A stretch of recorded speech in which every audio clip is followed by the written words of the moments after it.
தேர்தல் வாக்குறுதிகளை தயாரிப்பதற்கான குழுவை பாஜக அறிவித்துள்ளது. இதனை நாம் அண்மை செய்தியாக பார்த்து வருகிறோம்.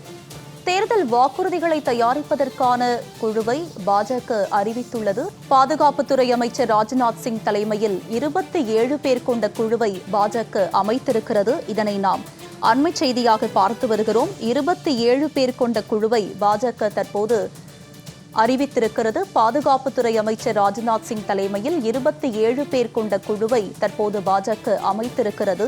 பாதுகாப்புத்துறை அமைச்சர் ராஜ்நாத் சிங் தலைமையில் 27 பேர் கொண்ட குழுவை பாஜக தற்போது அமைத்திருக்கிறது.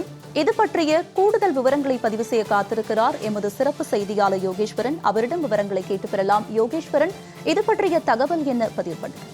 நாடு முழுவதுமே நாடாளுமன்றத்திற்கான மக்களவை பொதுத் தேர்தல் என்பது 7 கட்டங்களாக நடத்தப்படும் என இந்திய தலைமை தேர்தல் ஆணையத்தால் ஏற்கனவே அதிகாரப்பூர்வமாக அறிவிக்கப்பட்டிருக்கிறது. முதற்கட்ட வாக்குப்பதிவு என்பது ஏப்ரல் 19ஆம் தேதி 21 மாநிலங்கள் மற்றும் யூனியன் பிரதேசங்கள்ல நடைபெற இருக்கக்கூடிய நிலையில தேர்தலுக்கான இறுதிக்கட்ட பணிகள்ல தேசிய கட்சிகள் முதல் பிராந்திய கட்சிகள் வரை ஈடுபட்டு வருகிறார்கள். இந்த நிலையில்தான் அகில இந்திய காங்கிரஸ் கட்சியினுடைய தலைமை ஏப்ரல் 5ஆம் தேதி தேர்தல் வாக்குறுதிகளை வெளியிட இருக்கக்கூடிய நிலையில இன்றைய தினம் பாரதிய ஜனதா கட்சி தேசிய அளவில் தங்களுடைய தேர்தல் அறிக்கையை தயாரிப்பதற்கான தேர்தல் தயாரிப்பு குழுவை அதிகாரப்பூர்வமாக அறிவித்திருக்கிறது. அதன்படி மத்திய பாதுகாப்புத்துறை அமைச்சர் ராஜ்நாத் சிங் தலைமையில 27 பேர் கொண்ட குழுவை பாஜக தேர்தல் தயாரிப்பு குழுக்களாக வாக்குறுதி அறிக்கை தயாரிப்பு குழுக்களாக நியமனம் செய்திருக்கிறது. மிக முக்கியமாக தமிழகத்தை சேர்ந்த மத்திய நிதியமைச்சர் நிர்மலா சீதாராமன் இக்குழுவுக்கு ஒருங்கிணைப்பாளராகவும், அதே போல மத்திய அமைச்சர் பியூஷ் கோயல் இணை ஒருங்கிணைப்பாளராகவும் செயல்படுவார்கள். இவர்களை தவிர்த்து 24 பேர் மெம்பராக, அதாவது உறுப்பினர்களாக இந்த குழுவில் செயல்படுவார்கள் என்று பாரதிய ஜனதா கட்சியினுடைய தலைமை என்பது அதிகாரப்பூர்வமாக அறிவிக்கப்பட்டது. 24 உறுப்பினர்கள்ல பெரும்பாலும் மத்திய அமைச்சர்கள், பல்வேறு மாநிலங்கள், குறிப்பாக பாரதிய ஜனதா கட்சி ஆட்சி செய்யக்கூடிய மாநிலங்களுடைய முதலமைச்சர்கள், பாரதிய ஜனதா கட்சியினுடைய மூத்த தலைவர்கள் என இப்படியான பட்டியல்கள்ல பலம்பெரும் அந்த பெயர்கள் எல்லாம் வெளியிடப்பட்டிருக்கிறது.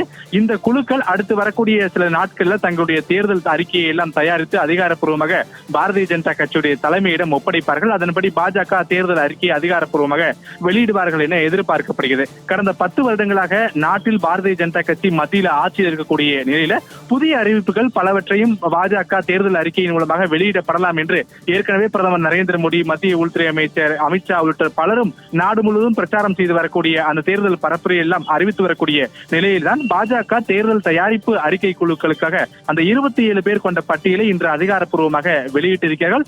இந்த குழு என்பது அடுத்து வரக்கூடிய சில வாரங்களில் தங்களுடைய தேர்தல் அறிக்கையை முழுமையாக தயாரித்து பாரதிய ஜனதா கட்சியுடைய தலைமையிடம் ஒப்படைத்ததற்கு பிறகு பாஜகவுடைய தலைமை டெல்லியில் இருக்கக்கூடிய பாஜக தேசிய தலைமையிடத்துல அதிகாரப்பூர்வமாக 2024 மக்களவை பொதுத் தேர்தலில் பாஜக வைக்கக்கூடிய அந்த வாக்குறுதிகளை அதிகாரப்பூர்வமாக வெளியிடுவார்கள் எனவும் எதிர்பார்க்கப்படுகிறது.